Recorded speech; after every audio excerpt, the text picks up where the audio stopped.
50% of the farmers Excellent Development works with are subsistence farmers who rely entirely on their farms for income. The rest have at least one member of the family employed locally or in towns and cities who brings or sends money home once a month.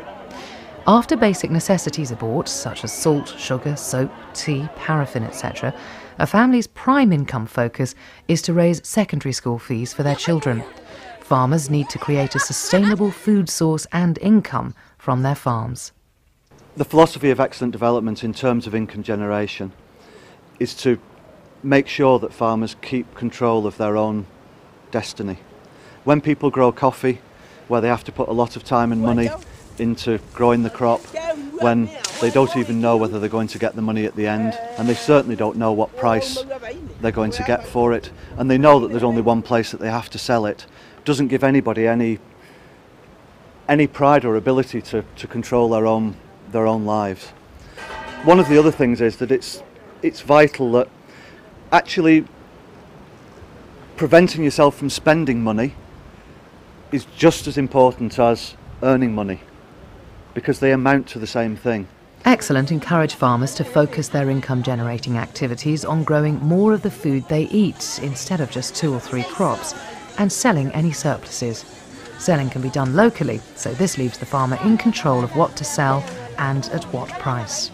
If we are going to eradicate poverty in Africa, then we must encourage African countries to produce what they consume and consume what they produce.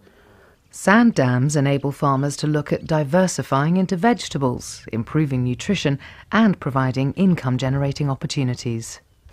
I had no any plan of planting anything like tomatoes, because thinking of planting tomatoes without sand dam, it was a daydream.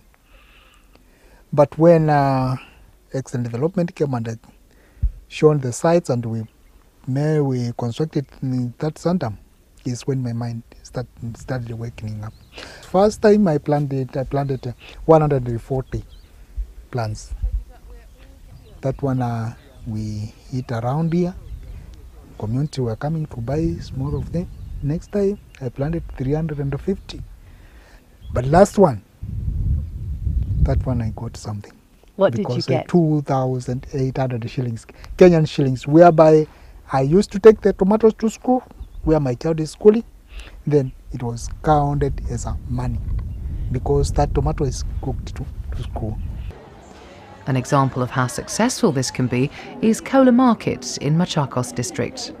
25 years ago, it was an open market and there was hardly anything to sell.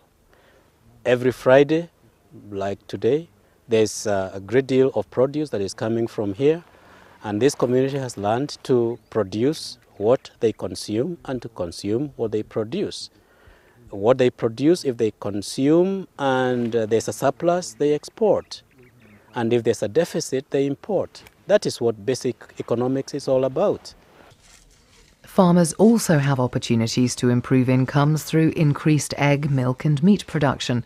Most communities are very lucky if they can afford to eat meat once a week, as they need to sell livestock for income.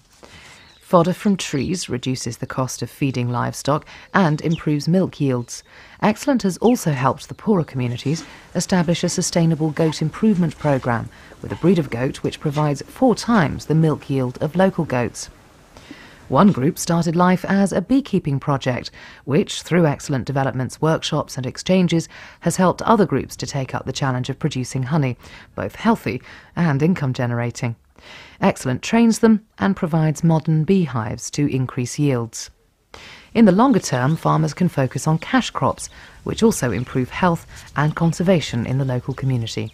Once people are able to satisfy their immediate need for water and food, then they can start looking at the ways in which they can earn incomes. One of those ways is medicinal trees. So, if farmers have enough food and water, they then have time to develop an income, and the cycle of poverty can be broken. Sometimes the simplest solutions are the most effective.